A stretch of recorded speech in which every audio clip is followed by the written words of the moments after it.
Magandang umaga po sa bawat isa sa inyo. Welcome back to our 365 Bible verses everyone should know. Hello po kay Benji, Unitech, Joey, Heidi, and Eden. Maraming salamat po sa inyong pagsubaybay dito sa ating channel. Now, malapit na po tayong matapos dito sa Growing Deep, Being Rooted in God's Word. Kasi po ay malapit na yung Christmas. Merry Christmas po sa inyo. Gusto ko pong gumawa ng series. Kahit po mga ilang devotions lang, no, patungkol sa Christmas. So, growing deep, being rooted in God's Word, I hope tayo po ay nagkakaroon ng mas matinding pagnanais. Parang isang baby, no? Baby na naghahangad na nanabik sa gatas. Na antingin natin sa salita ng Diyos, hindi ako mabubuhay hanggat hindi ko binabasa yan, hanggat hindi ko nauunawaan yan, hanggat hindi ako kumakain ng salita ng Diyos. So, growing deep, being rooted in God's Word. So sa devotion na to, unawain natin kung ano ibig sabihin ba ng knowledge, understanding, and wisdom. Sabi po rito sa Proverbs chapter 2 verse 6, mga kapatid, handa po natin ang ating mga puso't isipan every time tayo po ay nagbabasa ng salita ng Diyos sapagkat ito ay salita ng Diyos, isipan ng Diyos na ipinapahayag niya sa atin. Revelation, kapahayagan ng Diyos patungkol sa kung ano ba yung nasa isip ng Diyos na gusto niyang maunawaan natin. So, Proverbs chapter 2 verse 6, tanggapin po natin ang biyaya ng salita ng Diyos. For the Lord gives wisdom. From His mouth come knowledge and understanding. Sa Tagalog po, sapagkat ang Panginoon ang nagbibigay ng karunungan, kaalaman, at ng pangunawa. So, dito po makikita natin merong wisdom, knowledge, and understanding. Now, ito pong tatlong bagay na ito, nagmumula po ito sa Diyos. Kaya po pag nagbabasa tayo ng Biblia, talagang nakikipagniig muna tayo sa Diyos. Nananalangin muna tayo, Lord, please, give me knowledge, give me understanding, give me wisdom. So, ang tanong, ano ba yung pinagkaiba ng mga ito? Ano ba yung pinaka-point nito, no? Now, bilang mga mananampalataya po, no, yung source of knowledge natin, yung Biblia po. Maraming mga libro sa mundo, but they are just ordinary literatures. Ito pong Biblia, hindi ito basta literature. This is the Word of God. Diyan po natin matatagpuan ang mga kaalaman patungkol sa ating Diyos. At ano ba yung gusto ng Diyos na maunawaan natin. So, the Bible is our source of knowledge. This is our source of information. Now, yung Biblia po, nandiyan na, ibinigay na sa atin ng Diyos. Okay? Nasa shelf ninyo, nasa cellphone, nasa computer, nasa bag, nakapatong sa pasimano, nasa loob ng aparador, nandyan sa may tabi ng TV, no? Information po yan from God. Binigay na po sa atin. Now, yan ay mananatiling information, mananatiling knowledge, at mananatiling imbakan, no, ng kaalaman patungkol sa Diyos.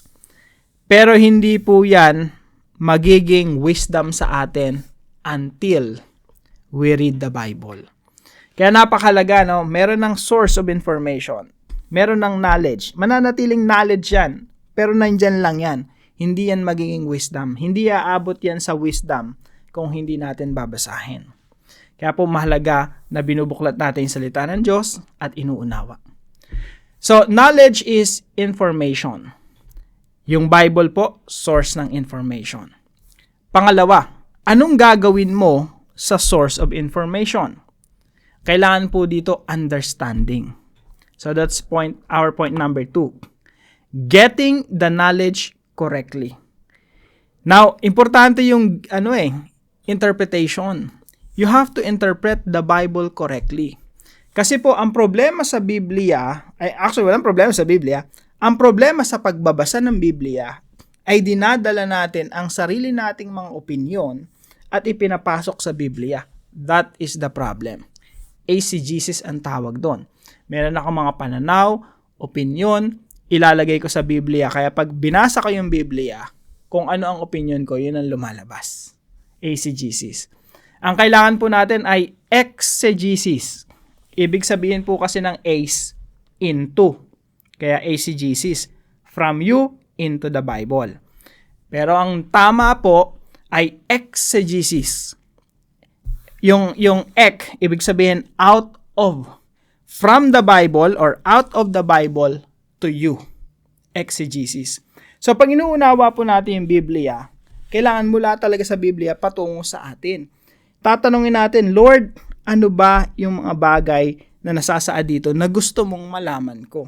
Ano ba yung ipinaparating mo sa akin? Hindi yung ano yung gusto kong iparating ng Biblia para sa sarili ko. No? Kailangan natin exegesis. Getting knowledge correctly. Pag in-interpret natin yung Biblia, ano ba yung intention ni Matthew? Ano ba yung intention ni Jesus nung sinabi niya yon? Ano ba yung intention ni Matthew, Mark, Luke, John? Ano yung intention ni Isaiah? Inaalam po natin yan para mas maunawaan natin. Mula sa Biblia, patungo sa atin. So, understanding is getting knowledge correctly. Yung pangatlo naman po ay wisdom. Sa una, information. We have information. Nandiyan na yung information. Ang kailangan mo ay understanding. Maunawaan mo ano yung sinasabi ng information. God's information. Patungo sa atin. Pangatlo, wisdom. Ito naman po yung life application of knowledge. Now, ang isang tao na napakadaming alam, pero hindi na isa sa buhay, ang tawag po doon ay stupid. You know something, you know a lot, pero hindi mo nasasabuhay. Para kang isang taong mayroong malubhang sakit, no? Tapos alam mo yung gamot na makakapagpagaling sa iyo. Let's say inaapoy ka na sa lagnat. Meron kang paracetamol diyan. Nandyan sa lamesa mo. Alam mo na makakapagpagaling sa iyo 'yan. Pero hindi mo tinik. Hanggang sa kinumbulsyon ka na lang, no? Hanggang sa tumas yung lagnat mo, lumala pa yung sakit mo. Bakit? Yung knowledge, yung information, hindi mo na i-apply. That's stupidity. Yung wisdom po, alam mo kung ano yung sakit mo, ano yung solusyon sa sakit mo. Kapag in-apply mo yung gamot na yon, that's wisdom. Ganon din po sa Biblia, sa pagbabasa natin ng Biblia, no? We have information. Kailangan nating ma-interpret ng tama kung anong sinasabi. That's understanding. And then, pag naunawaan natin yung mga prinsipyo sa Biblia, kapag yon ay hindi mo in-apply sa buhay mo, that's stupidity. Pero pag ang binasa mo sa Biblia, yung naunawaan mo na sinasabi ng Biblia sa'yo, pag yan in-apply mo, that's wisdom. So, knowledge is information. Understanding is comprehension. Wisdom is application. Hanggat hindi mo na-apply yung Biblia sa iyong buhay, hindi ka magiging wise na tao. Kailangan talaga merong application. Now, yung knowledge, understanding, yung wisdom, kung isipin mo, concept siya walang katawan, no? Concept, principle. Pero once na in-apply mo yan sa buhay mo, yung wisdom na yon nagkakaroon ng katawan. Okay? Ulitin ko. Yung wisdom, yung mga principle sa Biblia, pag yan in-apply mo sa buhay mo, nagkakaroon ng katawan. Kasi walang katawan yung wisdom Principle siya Wala siyang katawan. Pag in-apply mo siya, nagkakaroon siya ng katawan, kaya ang tawag dyan ay embodiment of wisdom. At ang goal natin every time we read the Bible is to embody the wisdom of God. Ang goal po natin pag tayo po nagbabasa ng Biblia ay i-embody, mailagay sa katawan yung wisdom na yon, mai-apply sa buhay. Kaya po ang goal natin maging embodiment of God's wisdom. Now, ang goal natin maging katulad ng Panginoong Hesukristo. Sapagkat ang Panginoong Hesukristo, He is the perfect embodiment of wisdom. Kaya po, in Jesus Christ, wisdom became a person. Kaya ang tawag sa Panginoong Hesukristo, sometimes in the Bible, He is the wisdom of God. No? Nakasulat yan sa Corinthians, sa book of John, in the beginning was the Logos. Logos means logic, wisdom. In the beginning was wisdom, and the wisdom was with God, and the wisdom was God. And verse 14 of John chapter 1, and the wisdom became flesh. Yung wisdom, nagkaroon ng laman. Si Jesus Christ po yung perfect embodiment of wisdom. Now, tatlong application po mula po sa talatang ito. Number 1, read your Bible to get knowledge. Ang Biblia po, hindi po yan alikabukan lang. No? Tingnan niyo yung Bible nyo. Check niyo po yung mga Bible nyo. No? Tingnan niyo lang, yung ganun niyo lang, yung surface. Tingnan niyo may alikabok na. No? Pag meron, repent. Magsisi na tayo. No? Humingi tayo ng tawad sa Panginoon. Read your Bible to get knowledge. Pangalawang application po, pag binabasa natin yung Biblia, we have to pray to get correct understanding. Tandaan po natin sinasabi ng Kawikaan 2:6. Bakit tayo dapat manalangin? Hindi tayong bigla na lang lumulusob sa salita ng Diyos tapos walang panalangin. Bakit? Kasi sabi rito sa Kawikaan, sapagkat ang Panginoon ang nagbibigay. Ibig sabihin, sa Panginoon pala nagmumula.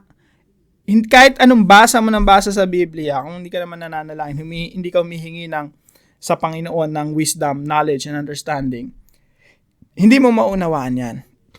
So, tanda natin, for the Lord gives. Ang Diyos ang nagbibigay.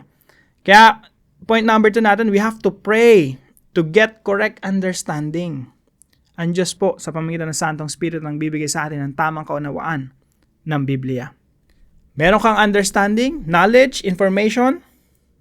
Meron kang understanding, comprehension. Anong kailangan po? Wisdom, application. Number 3, apply to become a person of wisdom. Nakita niyo po, person of wisdom. Yung wisdom, dapat person siya. Na-embody, na ilalagay sa katawan, na isa sa buhay. Kaya, wag mong sabihin yung isang tao, wise person or full of wisdom, kung hindi niya naman na isa sa katuparan yung mga bagay na alam niya. Again, para siyang gamot. Alam mo kung para sa inyong gamot.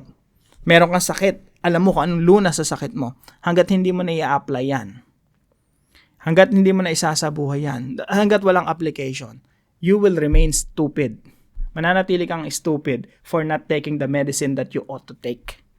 Parang yung meron kang sa balat, rashes, may ointment. Alam mo yung ointment na yun, makapagpagaling ng rash, hindi mo ginagamit. That's stupidity. Alam mo na yung solusyon sa problema mo yung Diyos. Hindi ka lumalapit sa Diyos, hindi ka humingi ng tulong sa Diyos, that's stupidity.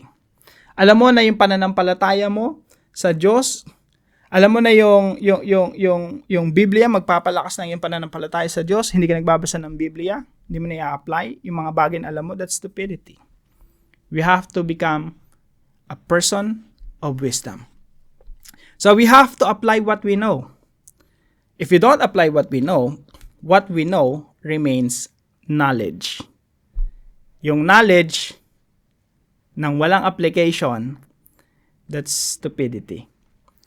Now, para po sa ating discussion, what are your discoveries, pwedeng lately or recently, what are your discoveries from the Bible that you need to apply right now?